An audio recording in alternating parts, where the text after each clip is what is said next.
नमस्कार दोस्तों, मैं आपका दोस्त गगन कौशिक आपका हमारे ज्योतिष आयुर्वेदिक चैनल में स्वागत करता हूं।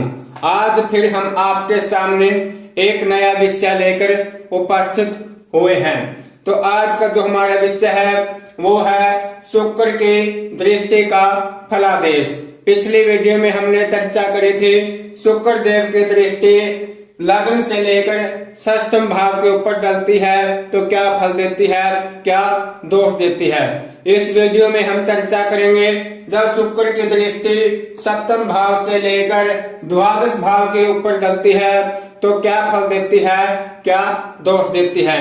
तो आइए दोस्तों चर्चा करते हैं।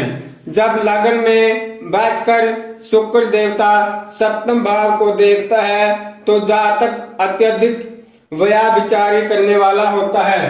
तो ऐसा जातक व्यभिचारी करने वाला होता है और ऐसा जातक भोग विलासी काम वासना से पीड़ित होता है। ऐसा जातक है जो काम वासना से पीड़ित होता है, भोगी विलासी होता है। लेकिन ऐसे जातक का जो जीवन साथी होता है बहुत ही सुंदर व सुशील होता है। ऐसा जातक बहुत ही चालाक होता है। वह अपनी बातों के माध्यम से सामने वाले को हमदर्दी प्राप्त कर उससे अवैध संबंध बनाता है। कैसा जातक मीठी मीठी बातें करके दूसरों के साथ अवैध संबंध बनाता है, पर स्त्रीगामी भी ऐसा जातक होता है। तो बात करते हैं दोस्तों अष्टम भाव की। जब शुक्र अष्टम भाव पर अपनी पूर्ण दृष्टि डालते हैं तो ऐसा जातक सदैव किसी बात से दुखी रहता है। ऐसा व्यक्ति किसी न किसी बात से हमेशा दुखी रहता है, मन में अपना दुख छिपाए रखता है, टेंशन में रहता है। ऐसा जातक चिंताजनक होता है। इसी अवगुण के कारण वह किसी से भी शारीरिक संबंध बनाता है। चिंता से दुखी होकर अपनी चिंता से वैसा जातक अन्यायपराय स्त्री के साथ अवैध संबंध बनाता है। अष्टम भाव की बात हो रही है दोस्तों। ये ऐसा जातक गुप्त रोगी भी होता है। ऐसे जातक को गुप्त रोग की समस्या होती है। ऐसे जातक को वात रोगी होता है। लेकिन ऐसा जातक साधु संतों की सेवा करने वाला होता है। अगर केतु के योग होने पर समय भी साधु बन जाता है। अगर केतु का योग हो जन्म कुंडली के अंदर तो ऐसा जातक समय भी साधु बन जाता है। ऐसा जातक परिवार से अलग ही रहता है, यानी कि ऐसा जातक अपने परिवार से अलग रहता है। बात करते हैं दोस्तों नवम भाव की। जब शुक्र अपनी सातवीं दृष्टि पूर्ण दृष्टि शुक्र को एक ही दृष्टि प्राप्त हुई है तो नवम भाव के ऊपर जब शुक्र अपनी दृष्टि डालता है तो ऐसा जातक बहुत ही भाग्यशाली होता है। धर्म में रुचि रखने वाला होता है। ऐसा व्यक्ति धार्मिक होता है, अपने धर्म में रुचि रखने वाला होता है। ऐसा जातक समाज का एवं अपने गांव का मुखिया होता है, सरपंच कहते हैं। ऐसा व्यक्ति गांव का सरपंच भी हो सकता है। ऐसा जातक शत्रुओं पर भी विजय ही प्राप्त करने वाला होता है। मेरे अनुभव में शुक्र यदि किसी पाप प्रभाव में नहीं है तो जातक सीमा में रहकर समस्त प्रकार के भोग करता है। अपने परिवार के लिए ऐसा जातक भौतिक सुख सुविधा जुटाता है, यानी कि अपने परिवार के लिए वह सब कुछ करता है। अगर शुक्र जन्म कुंडली के अंदर सही फल दे रही है, सही डिग्री में विराजमान है, सब राशि में बैठकर भाग्य भाव को देख रहे हैं। तो बात करते हैं दोस्तों दसम भाव की। चतुर्थ भाव में शुक्र बैठकर जब दसम भाव पर अपनी दृष्टि डालेंगे तो दसम भाव होता है कर्म भाव।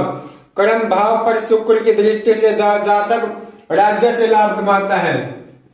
ऐसा जातक है जो राज्य से लाभ कमाता है, साथ ही सम्मान भी प्राप्त करता है। ऐसे जातक को किसी सरकार की तरफ से सम्मान प्राप्त होता है कोई अवसर में भी ऐसे जातक कोई रुचि होती है। ऐसा जातक भाग्यशाली धनवान कहलाता है। ऐसे जातक को भूमि भवन का स्वामी होता है। ऐसा जातक को माता का पूर्ण सुख प्राप्त होता है, यानी कि ऐसा जातक अपनी माता से प्रेम करने वाला भी होता है। ऐसा जातक अपने पिता से कहीं आगे निकलता है, यानी कि अपने पिता से काम में, सभी कामों में आगे निकलता है, यानी कि अपने पिता का नाम रोशन करने वाला होता है। वह समाज में इतना नाम कमाता है कि उसका नाम का कोई उदाहरण के लिए प्रयोग होने लगता है, यानी कि उसका नाम, कहने का मतलब यह है कि उसका नाम है जो अनेक कार्यों में नाम लिया जाता है। अच्छे कार्यों में ऐसे व्यक्ति की जो सलाह ली जाती है। ऐसा व्यक्ति है जो उच्च स्तर का वाहन का सुख भोगता है, वाहनों का, मकानों का उच्च स्तर का ऐसा व्यक्ति सुख भोगता है। तो दोस्तों बात करते हैं एकादश भाव की। एकादश भाव होता है लाभ का। जब पंचम भाव में बैठकर शुक्र लाभ स्थान को देखता है तो आय भाव के ऊपर जब शुक्र की पूर्ण दृष्टि से रूप से देखता है तो ऐसा जातक अपने जीवन में बहुत धन कमाता है, और जो वह धन कमाता है ऐसे जातक को उस धन का लाभ भी होता है। उसकी आय के साधन भी अनेक होते हैं। कमाई के साधन ऐसे जातक के अनेक होते हैं। वह कवि के रूप में भी यश प्राप्त होता है। ऐसा व्यक्ति कवि हो सकता है, लेखक हो सकता है।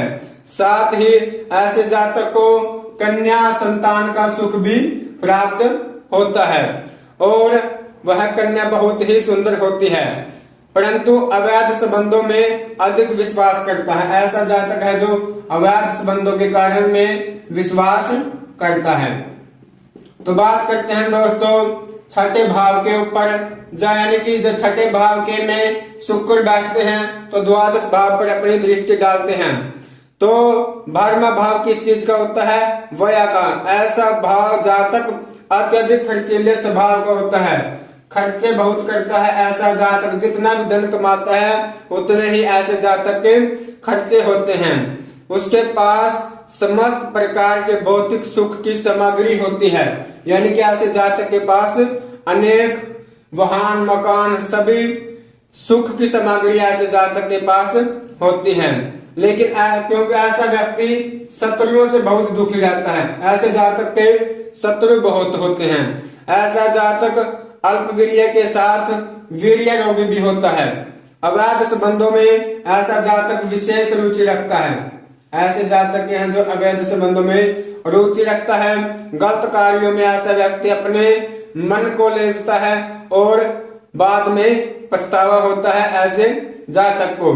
ऐसा जातक अधिकतर अपने धन का विवाह तथा गुप्त संबंधों में खर्च करता है। गलत कार्य में ऐसा जातक अपने धन को बर्बाद कर लेता है। तो नमस्कार दोस्तों, आपको हमारा वीडियो कैसा लगा कमेंट में जरूर बताइए। अगर आप अपने वीडियो यानी अगर आप अपनी जन्म कुंडली का विश्लेषण करवाना चाहते हैं तो हमारे दिए गए व्हाट्सएप नंबर पर मैसेज कर सकते हैं। हमारे चैनल को ज्यादा से ज्यादा शेयर करें, लाइक करें। आपका बहुत बहुत धन्यवाद। जय श्री राम।